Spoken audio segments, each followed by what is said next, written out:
Hanggang dito na lang ako. Hanggang dito lang ba yung ruta mo? Hindi, hanggang dun. Ba't dito ka huminto? Ha? Hindi, kasi baka ka ako pwedeng lakarin mo na lang yung isang kanto na yan. Para naman ako, makaisang biyahe pa.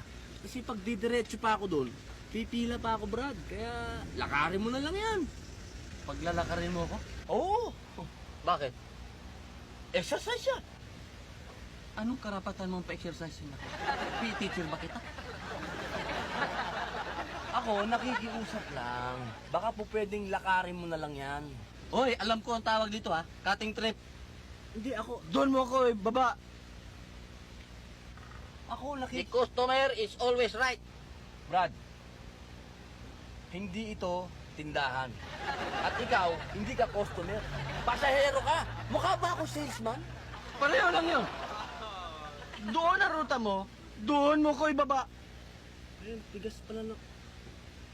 O sige! Total, gutom na rin ako eh.